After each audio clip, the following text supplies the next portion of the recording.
أعوذ بالله من الشيطان الرجيم بسم الله الرحمن الرحيم وصلى الله على سيدنا محمد الطاهر الأمين وعلى آله وأصحابه الطيبين الطاهرين. Interprétation correcte du Coran et du Hadith. Exégèse de certaines ayats et hadiths. La louange est à Dieu, le créateur du monde, celui qui existe sans début, sans fin, sans endroit, sans comment, il ne dépend pas du temps, rien n'est tel que lui, il est celui qui entend et qui voit.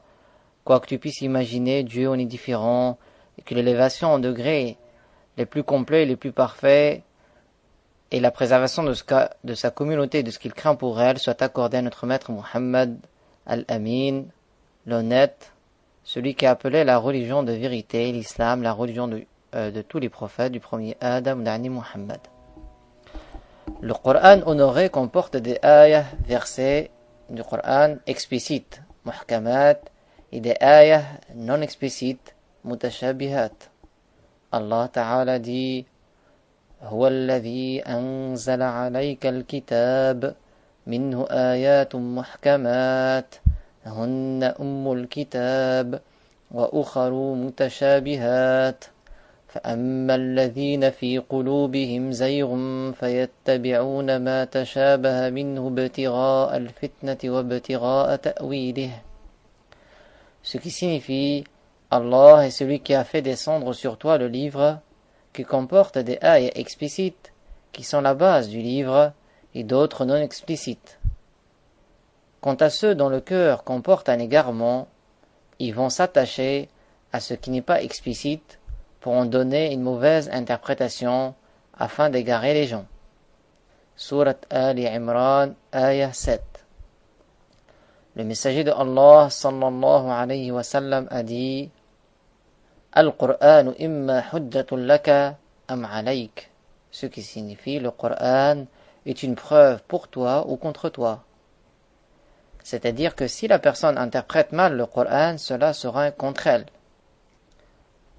Donc dans le Qur'an, il y a des ayats clairs, explicites, qui n'admettent qu'un seul sens du point de vue de la langue, et d'autres ayats non explicites qui, du point de vue de la langue, admettent plusieurs sens, mais bien sûr, ne sont retenus les sens que les sens corrects, c'est-à-dire qui ne contredisent pas les autres ayats, parce que les autres ayats, donc qui sont explicites, Allah les a appelés Hunna Ummul Kitab, ce sont les bases du livre.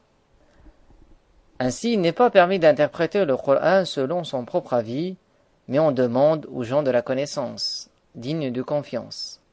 Allah Ta'ala dit Fas'alu ahla dhikri in kuntum la ta'lamun, ce qui signifie demander aux gens de la connaissance si vous ne savez pas. Surat An-Nahl, ayah 43. Par ailleurs, il faut savoir que le Coran a été révélé en langue arabe. Il n'est pas permis de le traduire mot à mot, comme font certaines personnes, comme le font certaines personnes ignorantes de la science de la religion, qui traduisent mot à mot, induisant ainsi plusieurs contradictions. Or, dans le Coran, il n'y a pas de contradiction. La manière correcte est de traduire l'interprétation correcte du verset. Traduire le sens donc, du verset, donc le sens qui est donné par les savants. Et nécessairement, ce sens-là ne peut pas contredire la raison, ni les autres ayats du Coran, ni la croyance musulmane. Sinon, donc il serait refuté, on ne l'accepterait pas. Donc si quelqu'un dit des paroles en français qui comportent une assimilation de Dieu à ses créatures, en lui attribuant les organes, ou la localisation, ou l'établissement, ou le contact, ou les déplacements, ou la position assise ou debout, ou le changement d'humeur, ou la colère, ou les sentiments, ou tout ce qui est des attributs des créatures. On lui dit, ces paroles, c'est toi qui les as dites, ou tu les as lues dans certains livres, qui prétendent traduire le Coran. Or ces paroles, en français, sont l'œuvre d'un humain. Ils ne proviennent pas du Coran, qui est bien en langue arabe. Et ces paroles en français contredisent les versets explicites, indiquant clairement que Dieu n'a aucune ressemblance avec les créatures. Et ceci nous indique clairement que ces paroles en français, qui comportent une assimilation de Dieu à ses créatures, sont catégoriquement rejetées.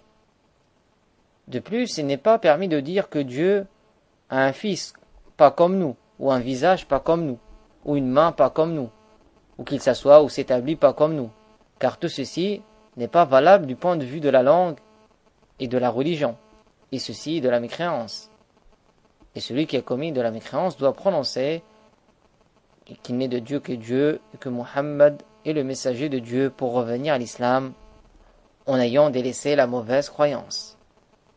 On dit à la personne qui prétend ces mauvaises paroles au sujet de Dieu, toi tu n'accepterais pas qu'on dise de toi, tu es stupide, mais pas comme les stupides, car le mot stupide n'admet qu'un seul sens du point de vue de la langue, qui est péjoratif.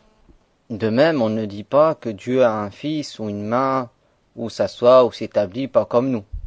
Ceci n'est pas digne de Dieu. Donc les versets explicites sont des versets dont le sens visé est connu d'une manière claire, tel que sa parole Ta'ala, Laïsa kamithlihi shay', ce qui signifie rien n'est tel que lui. Surat Ash-Shura. De même, Allah Ta'ala dit Walam yakul lahu kufuwan ahad, ce qui signifie il n'a aucun équivalent. Surat Al-Ikhlas, ayah 4. Quant à ce qui est non explicite, c'est ce qui comporte plusieurs sens dans la langue qui a besoin d'une interprétation convenable pour retenir le sens conforme à ce qui est explicite. Donc, quant à ce qui est non explicite, c'est ce qui comporte plusieurs sens dans la langue et qui a besoin d'une interprétation convenable pour retenir le sens conforme à ce qui est explicite. Il n'est donc permis à quiconque de faire l'exégèse du Coran selon son propre avis. On demande plutôt aux gens de la science afin de ne pas assimiler Dieu à ses créatures. Ainsi, il est un devoir d'interpréter ce qui est non explicite dans les textes d'une manière conforme aux textes qui sont explicites. Donc un exemple connu par une ayah interprétée par le grand savant l'imam al-Bukhari dans son livre Sahih qui s'appelle donc Sahih al-Bukhari. Allah dit dans le Coran, donc Allah Ta'ala dit dans le Coran, Kullu shay'in harikun illa wajhah. Donc ici, il employé le mot wajh au sujet de Dieu. Donc on garde le terme qui est dans le Coran, donc qui est en arabe. Le mot wajh ici, le Bukhari l'a dit, illa wajhah ay illa mulkah. C'est-à-dire la souveraineté de Dieu ici. Il n'a pas dit visage, il a dit souveraineté. Donc la ayah donc, dans ce cas-là voudrait dire toute chose sera anéantie sauf la souveraineté de Dieu. Comme on dit aussi en arabe, fa'altu hadha li wajhillah. Je fais ça li wajhillah, c'est-à-dire par recherche de l'agrément de Allah.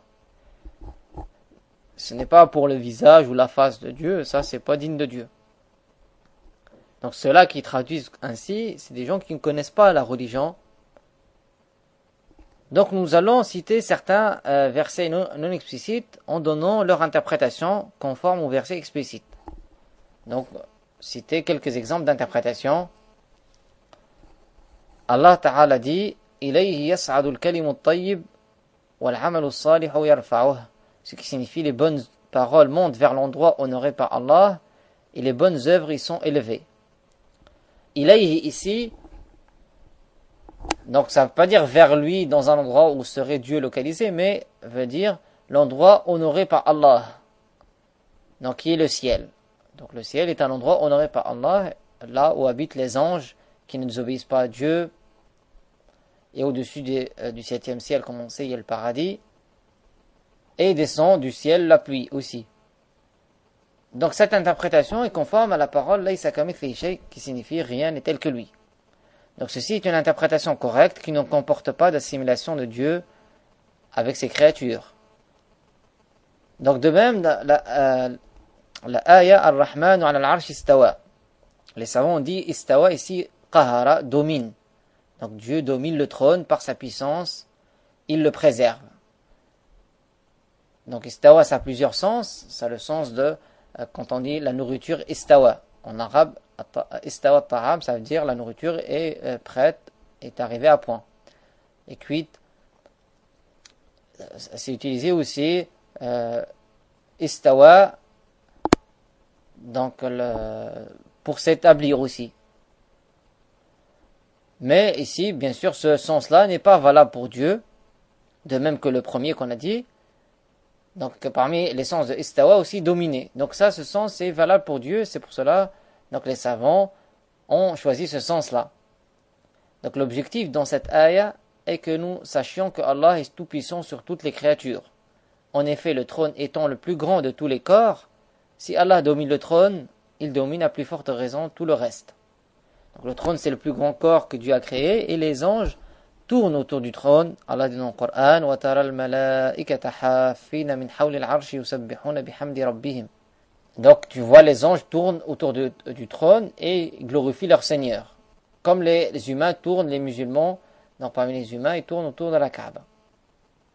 Donc il est interdit d'interpréter un verset non explicite dans un sens qui ne convient pas d'être attribué à Allah Azza wa Jal. Et de toutes les manières, il n'est pas permis de parler de la religion sans connaissance. Notre maître Abu Bakr, donc le meilleur des compagnons, a dit, une fois il a été interrogé sur une ayah du Coran, il a dit La adri ayu sama'in tudhilluni wa ayu ardin tuqilluni in ana qultu fi kitabillahi ma la a'lam.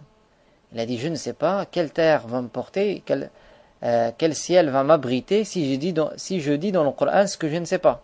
Donc alors qu'il maîtrise la langue arabe, il a appris avec le prophète Mohammed sallallahu alayhi wa sallam, mais quand on ne sait pas, on dit je ne sais pas. Donc c'est pas en lisant dans des livres ou en interprétant de son propre avis. On demande aux gens de la connaissance.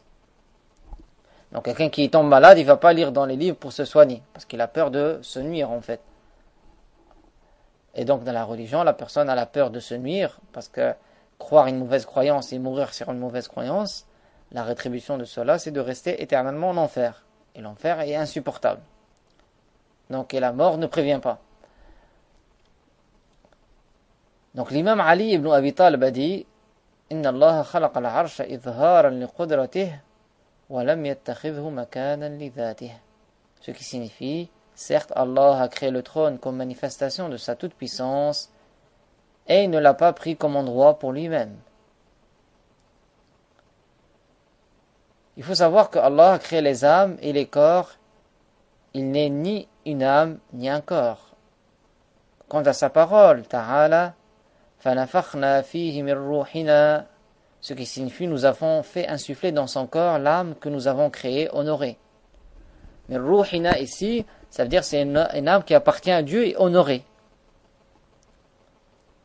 Comme on dit Baytullah, celui de la mosquée, on dit Baytullah, ça ne veut pas dire Dieu habite la mosquée, ça veut dire c'est appartient à Dieu, c'est honoré par Dieu, les mosquées. Donc cette ayah signifie que Allah a ordonné à l'ange Jibril donc d'insuffler dans le corps de Maryam l'âme de Isa qui est une âme honorée. Les âmes sont en effet de deux sortes, il y a des âmes honorées et de mauvaises âmes, des âmes malignes. Les âmes des prophètes font partie de la première sorte, des bonnes âmes. Donc quant au fait que Allah s'attribue les âmes de Isa et de Adam exprimées par le nom possessif na dans mirruhina, ceci exprime la marque d'honneur idafatu tashrif.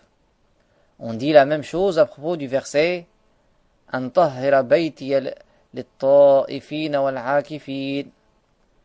Ici baytiya renvoie au sens de l'honneur. La Kaaba est un endroit honoré selon le jugement d'Allah. C'est-à-dire la Kaaba donc est honorée par Dieu. Comme on l'a dit, Baytullah au sujet de la mosquée.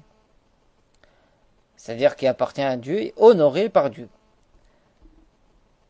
Quant à sa parole, Ta'ala, yakhafuna rabbahum min fawqihim, ce qui signifie ils craignent Allah, lui qui les domine par sa toute-puissance. Surat An-Nahl. Ils craignent leur Seigneur. Ici, min fawqihim signifie la domination par la toute-puissance, al-qahar. Ils n'ont pas d'être au-dessus, c'est-à-dire l'endroit ou la direction.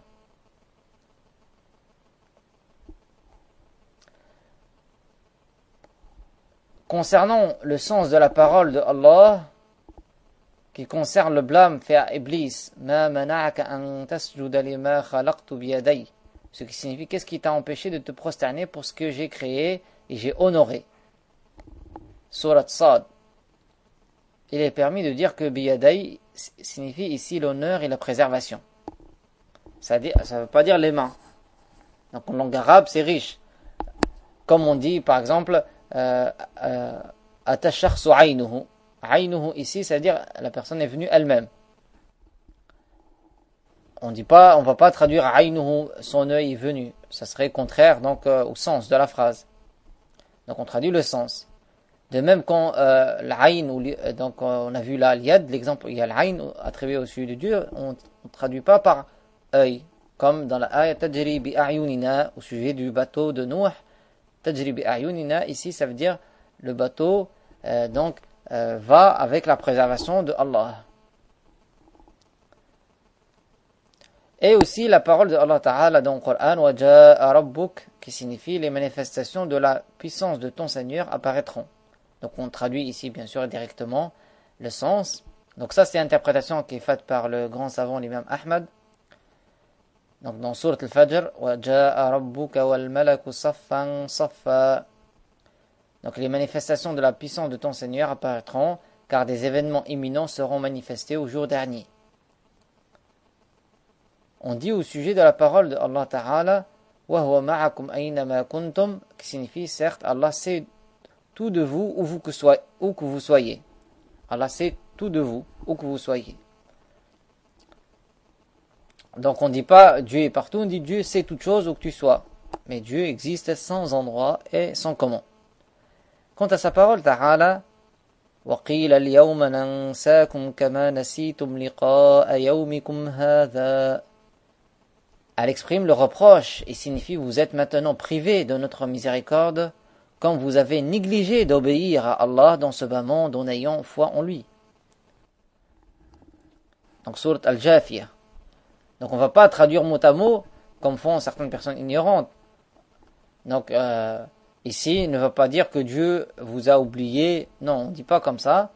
Donc, attribuer à Dieu l'oubli, c'est de la mécréance. Donc, وَقِيلَ الْيَوْمَ نَنْسَاكُمْ كَمَا نَسِيتُمْ لِقَاءَ يَوْمِكُمْ هَذَا. C'est-à-dire, vous êtes maintenant privés de notre miséricorde, comme vous avez négligé d'obéir à Allah dans ce bas monde en ayant foi en lui. C'est-à-dire, comme vous êtes mort mécréant, donc vous n'aurez pas la miséricorde de Dieu dans l'au-delà. Car la miséricorde de Dieu dans l'au-delà, c'est que pour le musulman. De même, la parole de Allah Ta'ala, Inna Allah la yastahi an yadriba mathalan ma ba'udah. Surat Al-Baqarah, ayah 26. Le sens du verset est que Allah ne délaisse pas de faire éclater la vérité par pudeur comme le feraient les êtres humains. C'est-à-dire que Allah ne délaisse pas de faire éclater la vérité, il ne la délaisse pas par timidité ou par honte, comme le font les créatures. C'est une chose impossible s'agissant d'Allah. Ainsi, il est interdit de nommer Allah par Al-Mustahi, le timide. Donc voilà, on traduit la signification. Et c'est ce que font les vrais savants de l'islam. Si on voit les grands tafsirs, les livres en arabe d'exégèse, on voit c'est plusieurs volumes. Certains l'épaisseur de 50 cm, les volumes ont plus. Alors que certains qui ne connaissent pas la religion, qui vendent des livres à droite à gauche, ils font des livres, un seul livre, et ils disent ça c'est traduction de tout le Coran.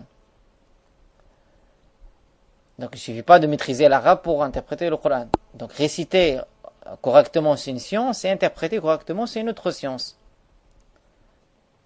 Quant à sa parole, Ta'ala, وَلَنَبْلُوَنَّكُمْ حَتَّى نَعْلَمَ الْمُجَاهِدِينَ مِنْكُمْ وَالصَّابِرِينَ. Surat Muhammad. Elle ne signifie pas que Allah saura qui sont les mujahidines après l'avoir ignoré en les éprouvant et en les testant. Ceci est impossible s'agissant d'Allah. Allah sait toute chose avant qu'elle n'arrive. Sa science ne change pas. Donc cela ne veut pas dire que Dieu va apprendre qui va être bon ou qui va être mauvais avant que cela n'arrive. Dieu sait toute chose avant qu'elle n'arrive. Donc le sens de la ayah du verset que Allah manifestera aux esclaves par les épreuves qui d'entre eux font preuve d'effort et de patience ou non. Donc celui qui dit qu'Allah acquiert une nouvelle science devient mécréant. Attribuer à Dieu le changement, c'est de la mécréance. Donc la ayah veut dire que c'est les humains eux-mêmes qui vont être témoins sur eux, sur eux-mêmes ou sur les autres, qu'ils ont été obéissants ou non. Et les anges sauront aussi. Mais Dieu, lui, sait. Donc qui va apprendre? Ce sont les anges et les humains eux-mêmes. Et donc chacun, comme c'est expliqué dans le Coran, chacun il va être rétribué par l'enfer ou le paradis en ayant reçu l'épreuve. C'est-à-dire il a vu de lui-même qu'il était obéissant ou non. Donc le mécréant dans l'au-delà, il saura pourquoi il va en enfer, parce qu'il sait de lui-même qu'il était vraiment mécréant. Et le musulman, il sait de lui-même qu'il était donc musulman. Donc c'est ça que ça veut dire. وَلَنَبْلُوَنَّكُمْ حَتَّى نَعْلَمَ الْمُجَاهِدِينَ مِنْكُمْ وَالصَّابِرِينَ. Et aussi la parole de Allah Ta'ala, Allahu nuru samawati wal ard, surat an-Nur. Donc cela signifie que Allah est celui qui guide les habitants des cieux et les habitants croyants de la terre vers la lumière de la foi. Allahu nuru samawati wal ard, ça ne veut pas dire que Allah est une lumière dans le sens qui est contraire de l'obscurité. Car il est celui qui a créé la lumière et l'obscurité. Il a créé les corps palpables et impalpables, comme l'obscurité et la lumière. Allahu nuru samawati wal ard veut dire que Dieu guide vers la lumière de la foi. Il a dit Ta'ala dans Surat Al-An'am, وَجَعَلَ الظُّلُمَاتِ وَالنُّورِ, qui signifie il créa les obscurités et la lumière. Dès lors, comment serait-il possible qu'il soit une lumière comme ces créatures? Allah est absolument exempté de cela.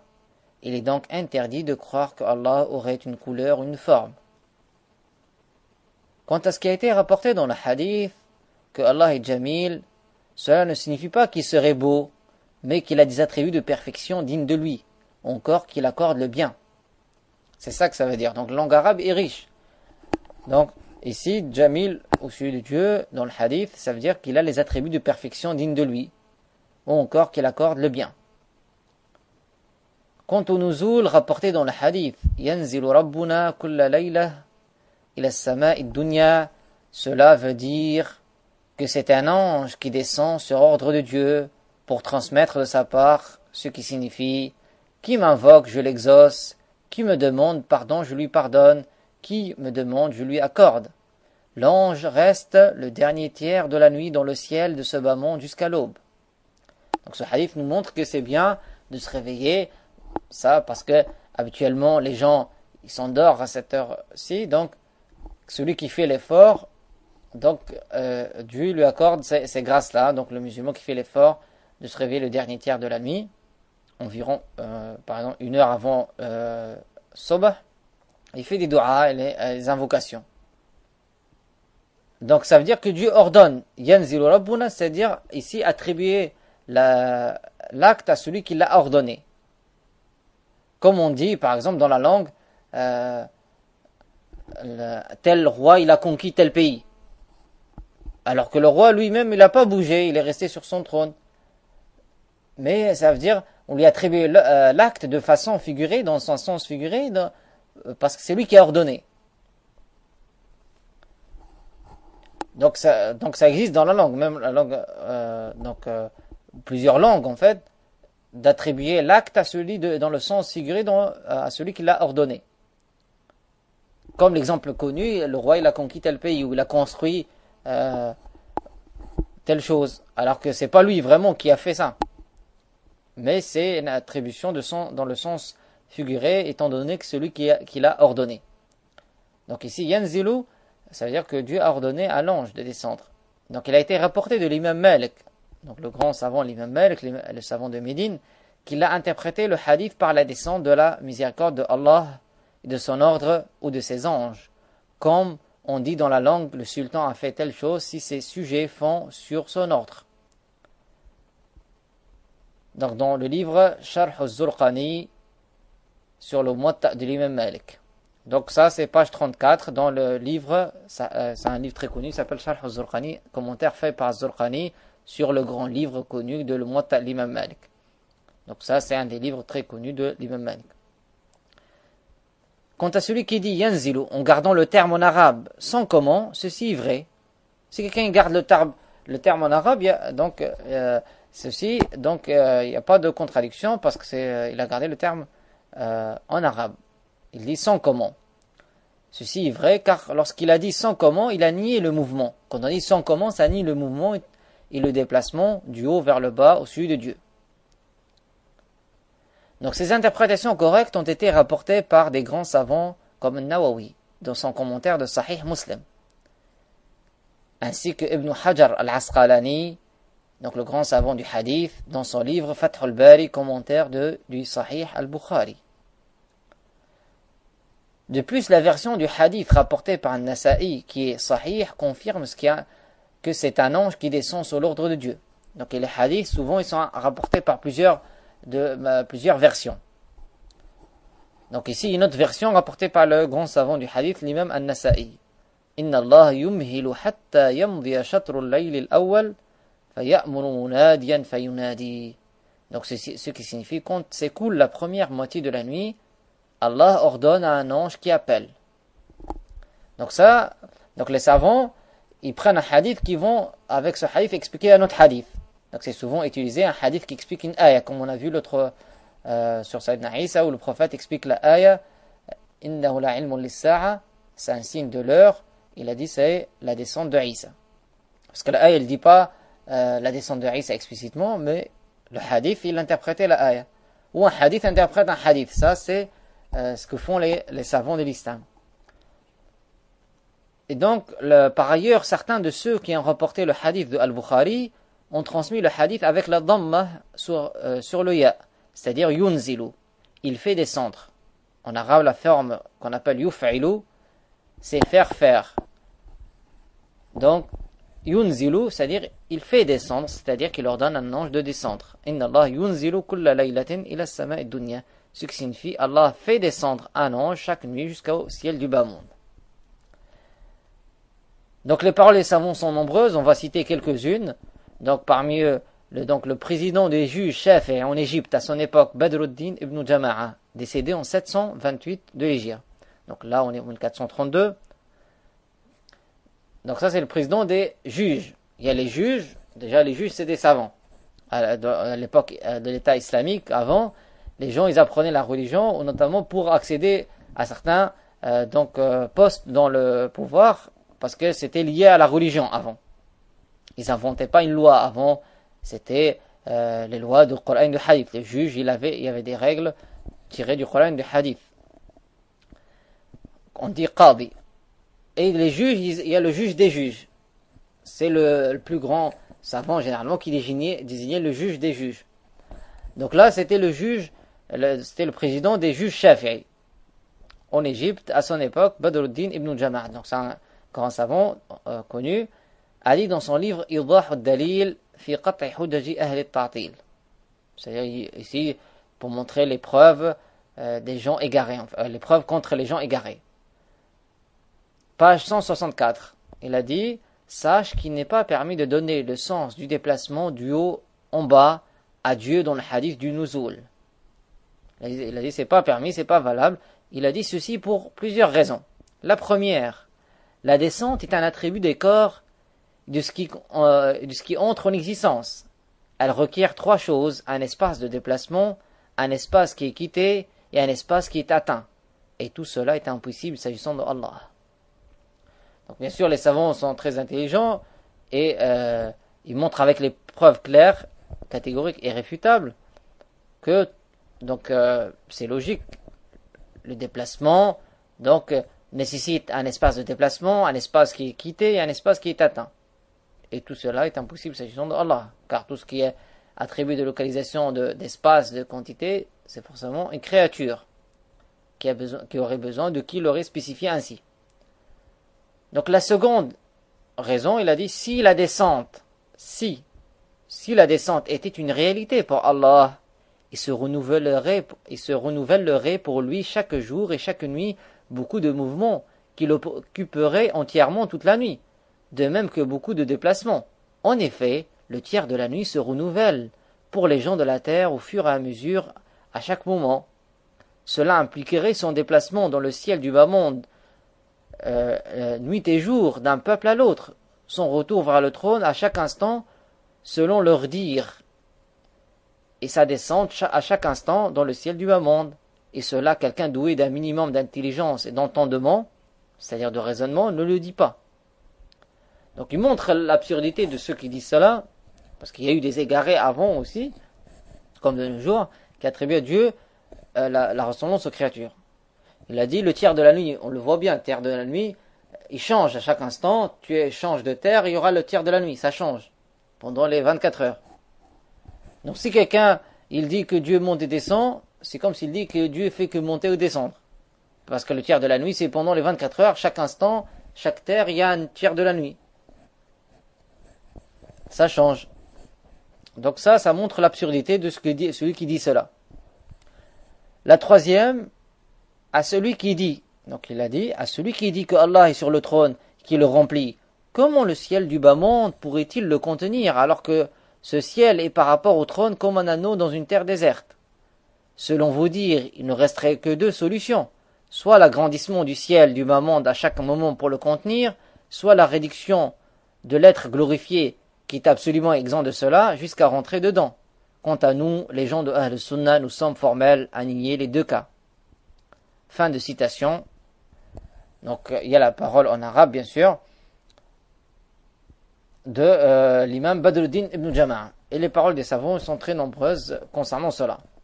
Donc on aura l'occasion de citer ultérieurement, Inch'Allah, d'autres paroles de grands savants de l'islam. Donc remarque le tiers de la nuit, comme on a dit, calculé depuis le coucher jusqu'à l'aube. Donc la nuit, dans la religion, ça dure depuis le coucher, c'est l'entrée de la nuit, jusqu'à l'aube. Et c'est là qu'on peut manger quand on jeûne. Donc c'est là la nuit. Donc pour avoir un tiers, il suffit de diviser par 3. Donc quand on divise par 3, on a la première tiers, deuxième tiers, troisième tiers. Voilà, le dernier tiers, la dernière partie étant le dernier tiers de la nuit. Donc par exemple, en se levant une heure sans calculer, par exemple, en se levant une heure avant l'aube, la personne est dans le dernier tiers de la nuit. Il est recommandé et non obligatoire que la personne accomplisse dans ce temps-là beaucoup d'invocations et de prières surrogatoires. Et généralement, c'est vers ce temps-là quand on se réveille pour manger, qu'on appelle sahur, pour celui qui jeûne. Donc Allah n'a pas besoin des créatures, il n'a nul besoin d'autrui de toute éternité, alors que toutes les créatures ont besoin de lui. Allah n'a pas besoin de l'endroit. Il n'est pas localisé dans un endroit, ni dans une direction, car il existe Ta'ala de toute éternité avant l'endroit, sans endroit, et celui qui a créé l'endroit, il n'a donc nul besoin de l'endroit. L'objectif de l'ascension al-Mi'raj n'est pas de faire parvenir le prophète à un endroit où serait localisé Allah. L'objectif est d'honorer davantage le prophète en lui montrant les choses extraordinaires qui sont dans les mondes célestes. C'est de glorifier son degré et de lui accorder la vision de Allah par le cœur sans que Allah soit localisé dans l'espace et les directions. Notre maître le calife bien guidé l'imam Ali ibn Abi Talib que Allah l'honneur a dit Allah existe de toute éternité alors qu'aucun endroit n'est de toute éternité, il est maintenant tel qu'il est de toute éternité, c'est-à-dire sans endroit. Donc kan Allah wa la makan wa huwa al-ana ala ma alayhi kan. Dieu existe de toute éternité alors qu'aucun endroit n'est de toute éternité, il est maintenant tel qu'il est de toute éternité, c'est-à-dire sans endroit, il ne change pas. Donc c'est Dieu qui a créé le ciel, la terre, le trône, il existe avant les créatures. Sans les créatures, après qu'il les a créées, il ne change pas. Ce dont on tient compte dans la croyance n'est pas basé sur les illusions, mais sur la raison saine qui est témoin de la religion. Car si Allah était dans un endroit, il aurait des limites, des extrémités, des fins. Et celui qui est ainsi a forcément une existence précédée du néant, c'est-à-dire qu'il est créé. Il n'est donc pas Dieu. Donc celui qui est localisé serait une créature. Comme il a été validé que Allah existe sans endroit, avant la création des endroits et des directions, il est validé qu'il existe après les avoir créés sans endroit. Et ceci ne constitue pas une négation de l'existence de Allah Ta'ala. L'imam Ahmad ibn Hanbal ainsi que l'imam Dhunnun al-Masri, élève de l'imam Malik, ont dit Mahma tasawwarta bibalik, fallahu bi khilafi dhalik. Ce qui signifie quoi que tu imagines, Allah en est différent. Rapporté par le Hafiz Abu Bakr al-Khatib al-Baghdadi dans son livre Tarikh Baghdad, avec une chaîne de transmission remontant jusqu'à Dhunnun al-Masri, et rapporté aussi par Abu al-Fadl al-Tamimi al-Hanbali dans son livre I'tiqad al-Imam Ahmad. Ainsi, il est impossible d'imaginer le Créateur car il ne ressemble pas aux créatures. Rien n'est tel que lui et rien n'a de ressemblance avec lui. L'imam Abu Ja'far al-Tahawi a dit وَمَنْ وَصَفَ اللَّهَ بِمَعْنًا مِنْ مَعَانِ الْبَشَرِ فَقَدْ كَفَرَ, qui signifie et celui qui a attribué à Dieu un des sens des humains, certes est devenu mécréant. Alhamdulillahi Rabbil Alamin.